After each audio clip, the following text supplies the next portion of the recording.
Iniquidade. Palavra que foi pronunciada pelo próprio Jesus. É desse assunto que vamos tratar nos próximos 60 minutos. Iníquo é sujo.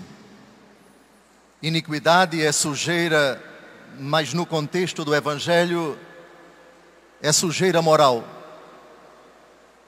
É uma das formas de se falar do pecado.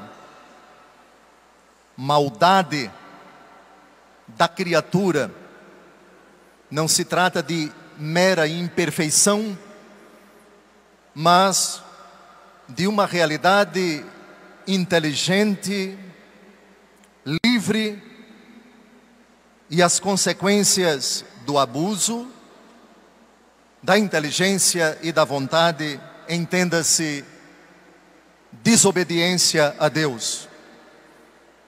O tema, o avanço da iniquidade nos tempos atuais. Vamos às palavras de Jesus sobre esse assunto. Mateus capítulo 24, versos de 9 a 13.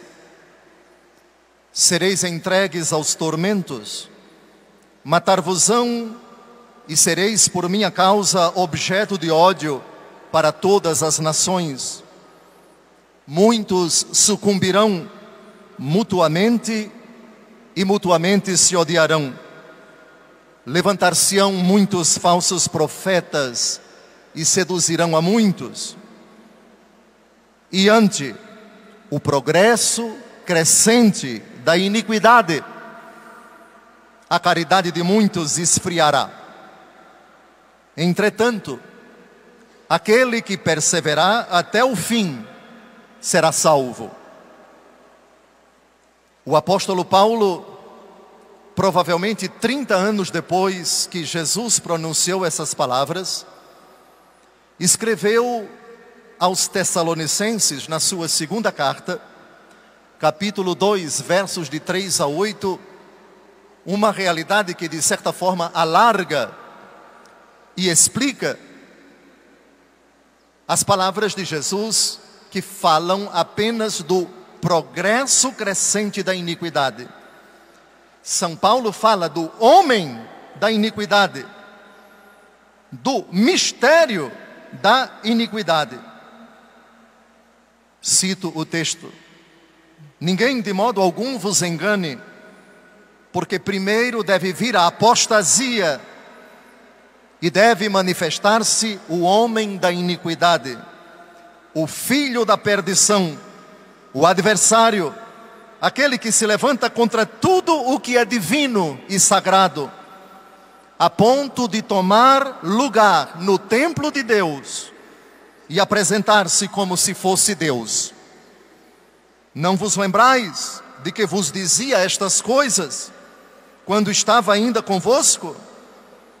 Agora sabeis perfeitamente que algo o detém, de modo que ele só se manifestará a seu tempo, porque o mistério da iniquidade já está em ação, apenas esperando o desaparecimento daquele que o detém.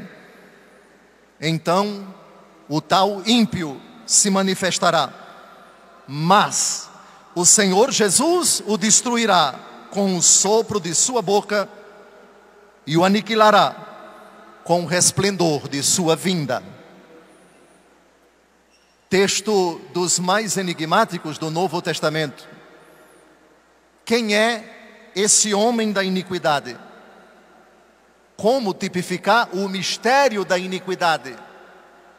E mais, que realidade é essa que o detém? Muitas conjecturas foram feitas ao longo dos anos, rios de tinta foram derramados para se conjecturar quem é esta realidade que detém o avanço do mistério da iniquidade e a manifestação desse homem ímpio. Seria a Virgem Maria? Seria São Miguel Arcanjo? Seria, na verdade, um conjunto de fatores que a providência divina cuida de fazer, de dizer, basta por enquanto não, ainda não é o momento? Não sabemos. Mas vamos investigar com a igreja, com a Escritura e com a igreja, a existência, a personalidade, a tática, os objetivos, as consequências da ação do maligno, do iníquo no mundo, e terminaremos com a parte mais bonita. Como enfrentá-lo, como vencê-lo.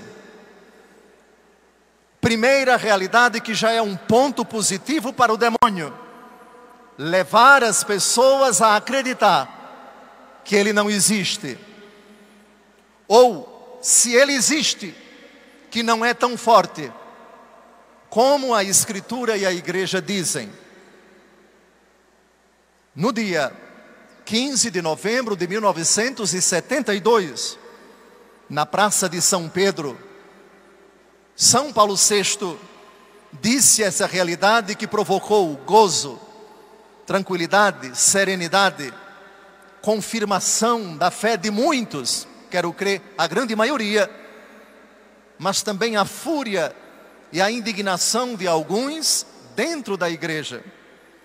Aspas. O mal não é somente uma deficiência, mas uma eficiência. Um ser vivo, espiritual, pervertido e perversor.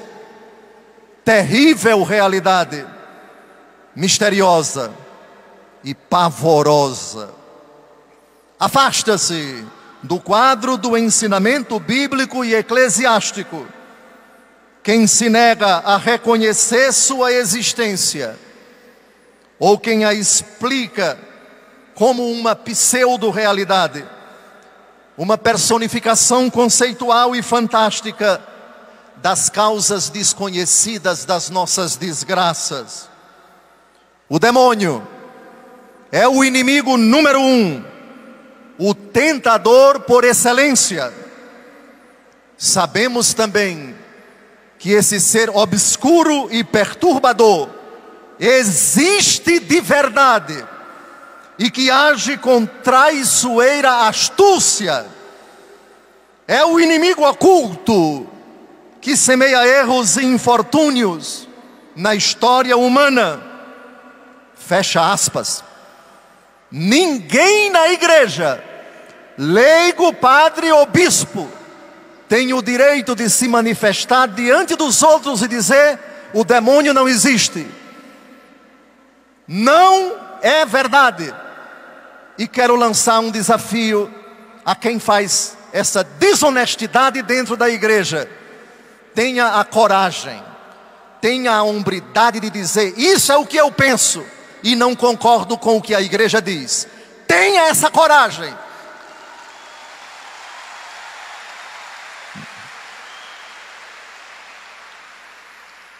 O chefe das hostes infernais no Novo Testamento tem 24 nomes.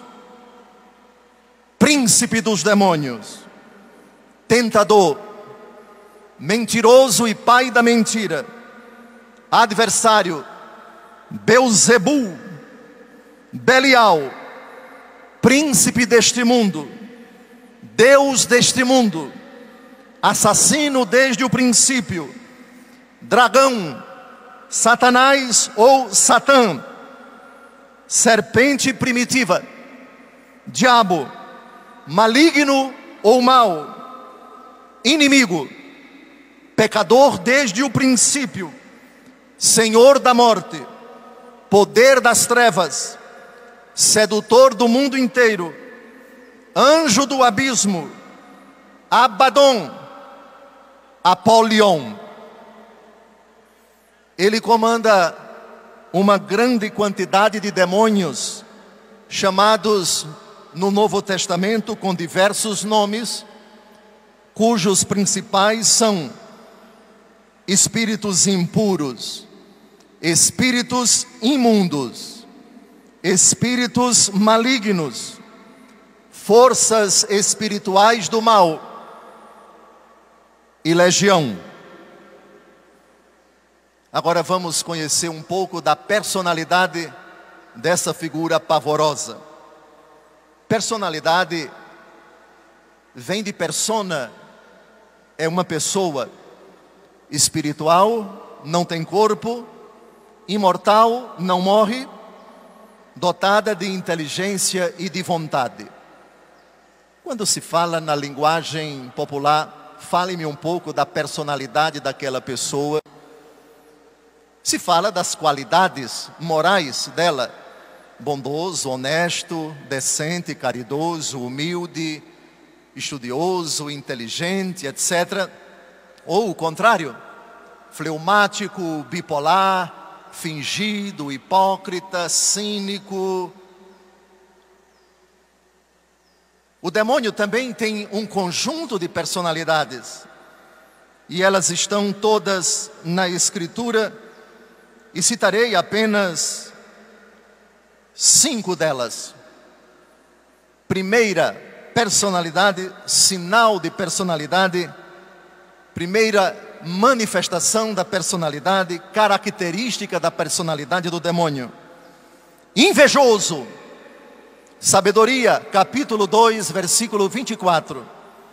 Foi por inveja do demônio que a morte entrou no mundo, e os que pertencem ao demônio prová-la-ão. Santo Tomás de Aquino define a inveja como a tristeza pelo bem alheio, vírgula, acompanhada da vontade de que esse bem seja destruído.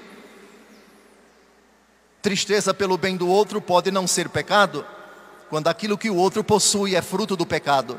E sentir tristeza por isso, apenas por isso, não é pecado. Mas isso não é inveja. A inveja tem esse quê, que diferencia essa tristeza não pecaminosa da tristeza satânica, da tristeza diabólica. Tristeza pelo bem do outro, acompanhada do desejo de que esse bem seja destruído. Essa é a definição tomista de inveja. O demônio tem inveja de tudo aquilo que Deus fez, particularmente do homem, porque Deus não disse: façamos o anjo a nossa imagem e semelhança. Não! Façamos o homem a nossa imagem e semelhança. A inveja está por isso. Como que a dizer: Ele criou esses desgraçados que têm corpo e tem um título que eu não tenho. Eles são imagem e semelhança dele. E especificamente falando, imagem e semelhança de Jesus, o Verbo, por meio de quem e vislumbrando em quem o Pai nos fez.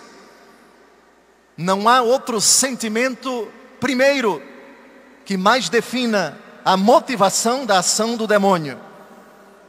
A tergiversação segundo a qual, quando o demônio se afastou de Deus, ele quis ser como Deus, também é muito piedosa e deve ser respeitada. E a etimologia da palavra Miguel teria, segundo uma tradição antiga, quando o diabo quis ser como Deus, Miguel se levantou, teria se levantado, teria manifestado sua radical oposição e teria dito para ele: quem como Deus? Você não. Portanto, invejoso. E quem tem inveja não nutre nada de bom pela pessoa invejada. Por isso o Senhor disse, e aqui está uma característica de Nossa Senhora, uma característica de todos nós, Gênesis capítulo 3, versículo 15: porém inimizade entre ti e a mulher, entre a tua descendência e a dela. Tu lhe ferirás o calcanhar, enquanto ela esmagará a tua cabeça.